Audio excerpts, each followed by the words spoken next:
All right, Bernie, full swing of things. March Madness is in full effect.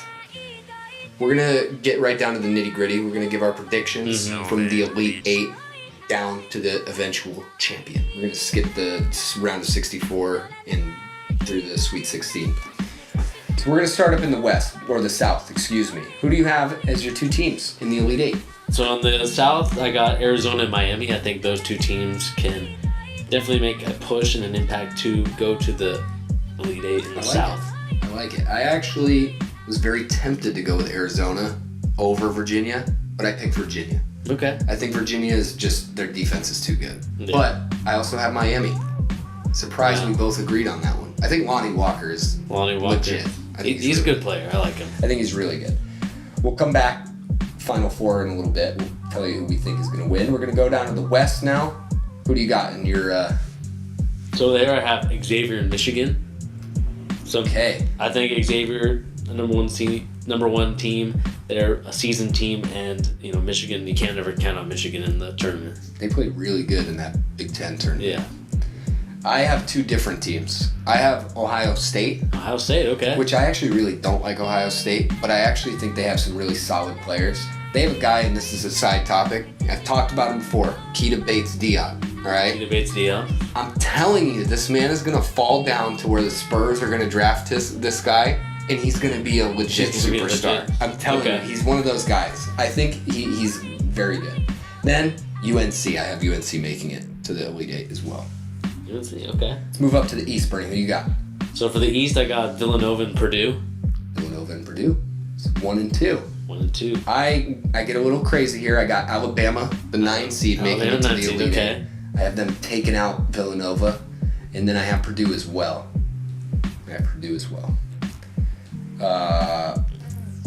Down to the Midwest. I got Auburn going against Michigan State in that one. Wow, you got Auburn.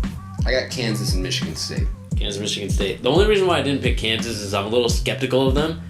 I think they're one of the teams that I don't know what to think about them.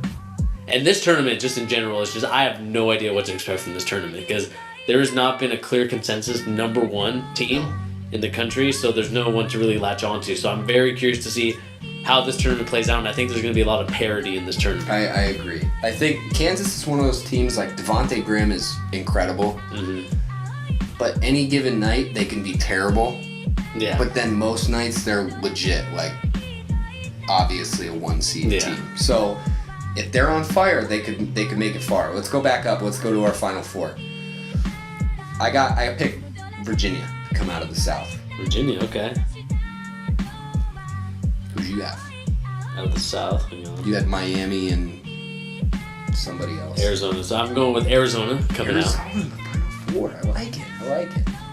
I think really the scandal that happened with DeAndre Ayton and Sean Miller will really motivate the team to kind of push them to a Final Four spot, and I have them beating Miami. You got them beating Miami. Let's move down to the West. I had Ohio State and UNC. I'm going to pick UNC. UNC, okay. To make it to the Final Four. Gotcha. And in the West, I have Xavier beating Michigan. As much as I love Michigan, I think Xavier's team is too experienced to me. I'm surprised you have Xavier making it all the way to the Final Four. Then, back up to the East, we had Alabama and Purdue is who I had. I picked Purdue. I was really tempted to put Alabama in the Final Four, but I felt like that's where their luck is going to run out. Colin Sexton's going to get a little tired. Yeah, for me, I'm going with Villanova over Purdue. I think Villanova is a very experienced team with a lot of older guys, which I think in tournaments is very important to have. I agree. Michael Bridges is legit too. Then we go down to the Midwest. I had Kansas and Michigan State. I had Michigan State making it to the Final Four. Experience over everything. I got you. I'm going with Auburn over Michigan State. Auburn in the Final Four. You got Bruce Pearl. Is that his name? Yeah, Bruce Pearl. I don't know. To me, Auburn is just one of those teams I feel like it's not a 1 seed. It's not a 2 seed. The 4 seed, I think, fits them just right, and I think they can finesse their way to at least going against Michigan State and having a chance to beat them. Interesting. See, back to my Alabama discussion, all right? And yeah. I have them in the Elite Eight. I think that there's always one dude who has like an incredible March Madness and benefits very greatly from it in the draft. I think Colin Sexton is going to be that guy. Okay. Like DeAndre Ayton, you have them making the Final Four. Yeah. He's already going 1 or 2. Yeah. You know, Colin Sexton. There's people who said he's dropped all the way down to like 15 to 17 range.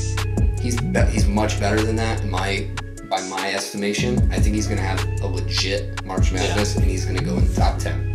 Yeah, I feel it. So who do you have on the west-south area? You got, who were your 2 teams? You had Arizona and somebody else?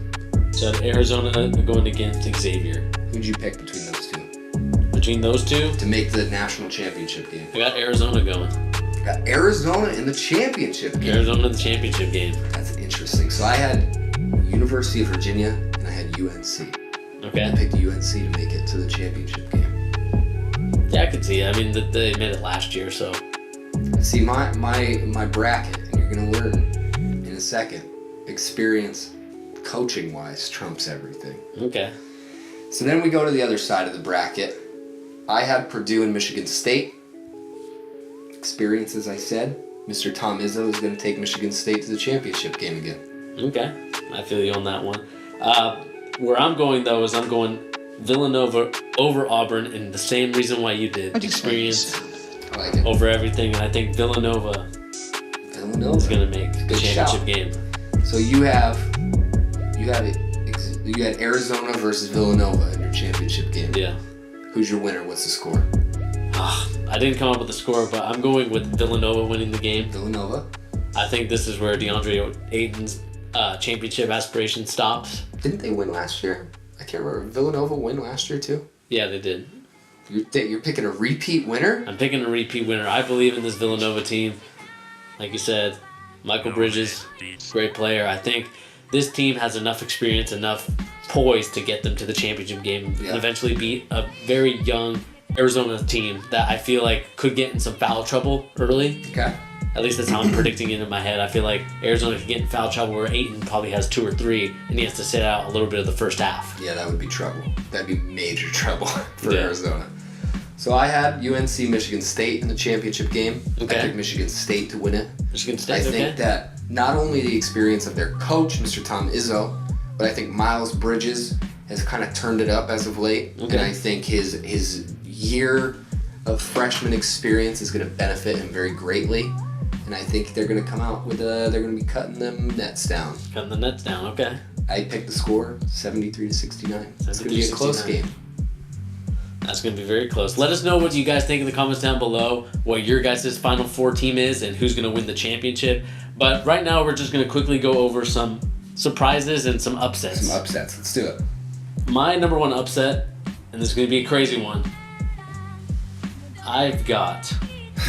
Who's he got? I got the University of Maryland, Baltimore County beating Virginia. In the first game, you have them losing in the round of 64? Yep. That's happened before, right? I'm pretty sure it has happened Like before. a couple years ago was like the first time, right? I'm trying to look at what my biggest upsets were. And then I also have Oklahoma making it and beating Duke. Beating Duke. I had Villanova obviously going out to Alabama in the round of 32. Mm-hmm.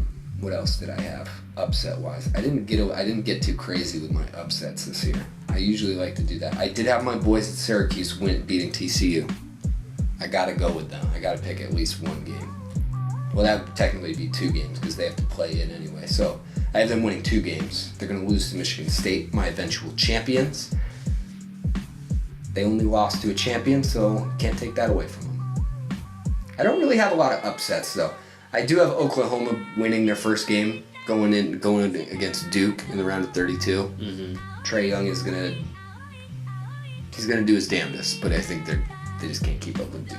Yeah, I have them actually beating Duke, and I think that's going to be the draft stock that helps Trae Young probably get into top 5 consideration for some GMs, because we all understand that GMs probably don't do enough scouting like the scouts do, where they kind of focus on really just the in-depth of a player. Like consistency. Yeah, they don't really do any of that kind of stuff, and that's why they hire scouts. Otherwise, why would you even have a scout? Yeah. So I think what they do is that they watch the game on their TV with their family, saying, okay, who are we going to pick? We're in Tankapalooza season. What's my team going to pick? And then you see a guy like Trae Young beat a Duke. Yeah. Go off, beat a Duke. And the GMs are going to be like, I need to get my scout on the phone now. Tell them to get a private workout with Trae Young when he leaves. Or conversely, you got like Colin Sexton. Yeah. Leads Alabama over Villanova, and then it's like, oh, well, he's going in the top 7. It's somebody that happens to players every year. It kind of depends on where they're at already, kind of pre-draft rankings. Like sometimes it's a guy who's already like a lottery pick, who just boosts his lottery pick, or it's a guy who's way out of the lottery who like finds himself in there, right? Yeah. Like it could be like my guy Keita Bates-Diop, right? Ohio State could dominate. Yeah. And he could just move way out of like the mid-20s, which is where people say he's gonna go. Could end up in the top 15. You never know. One of I think my biggest upset probably, I have Houston beating Michigan in the round of 32. Okay. Which, mind you, it's only a 6 and a 3 seed, but I don't think a lot of people are gonna pick that one. I really like that Houston team. Michigan's really good. I just think Michigan's too experienced in this tournament to really. It might be. And like you said, I think coach experience matters a little bit more. It definitely matters. Definitely. I think it's a big thing, henceforth. I got Dean and Tom making it to the championship. What's that name? His name Dean Williams? Dean Smith? I can't remember. The guy for UNC, whatever. He's been there for 30 years. My guy Boeheim, though, he's taking them to the round of 32. A major accomplishment for a team that shouldn't have made the tournament at all. Yeah, I mean, I wouldn't say really like snubbed, but I think there was some teams that should have been in the tournament, not deserve, should have. Been in the tournament. Oklahoma State and St. Mary's. I know I have a lot of Gonzaga friends, and they love the fact that they beat St. Mary's. Yeah, they should have made it. They should have made the tournament. They should have. I've seen some people say Gonzaga's gonna like make some noise in the tournament, make like the Elite 8. I just don't think that's gonna happen. I think you can never count out Gonzaga in anything. I mean, I do believe that they have the coaching experience and just the team to really get them far. Their team is experienced. Like, they have a lot of veteran players as far as college basketball is concerned. So, I mean, I guess that's big, right? But there's none of these teams, though. I feel like there's no team or there's no bracket, I feel like, this year that's going to be like the regular bracket or like a winner that most people have. I think this is going to be one of the more divisive years, People are going to be all torn up about this one. Yeah, and like we talked about at the beginning of the video, it's just going to be so chaotic because there's been so much parity in college basketball that it's going to be tough to decide who is truly a number 1 seed. And this is probably one of the basketball committee's toughest years in order of seeding. Yeah. Because you don't know about any of these teams. There's not one single strong team. I agree. Like one invincible team. There's none of them. The one thing too that I would say about this tournament, I feel like is going to happen in a very drama-filled NCAA year of one and done discussion. Mm-hmm. I think that this is going to be the year of the individual performance in the tournament. Okay. I think there are going to be major individual performances that will propel teams farther. Like you said, you put Arizona in your Final Four. I have them in the Elite 8. No, do I? Yeah, I have them in the Elite 8. They're in the Sweet 16. Whatever. But I think DeAndre Ayton is going to seriously carry them to heights that team shouldn't necessarily reach. And it's the same thing, I feel like with Colin Sexton is the guy I'm picking. You're thinking DeAndre Ayton is going to carry Arizona to the championship. Yeah. I think Colin Sexton's really going to carry his team far. Yeah, until they get hit with recruiting violations the next year. Yeah, but he'll be gone and making money. It doesn't matter for him, does it? Yeah, I think just the only thing I'm concerned about with Arizona, and just talk about quickly the championship team, the only reason I'm concerned about them is if they go against a zone. I saw them go against the zone against USC in the Pac-12 championship game, and their zone offense is just not very. I don't know. I don't get a lot of movement in the zone. Because understand in the zone you have to really move the ball, or if you have to attack the hip of the zone defense to get passes across, because you can't just pass straight across to somebody.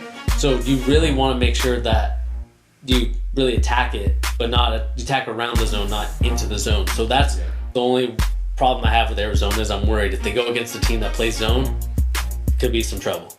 Yeah, the only one other team, the last team I want to talk about, and I didn't give them a lot of credit in my picks here, and neither did you, because you have them going out early. As much as it pains me to say this, it's Kentucky.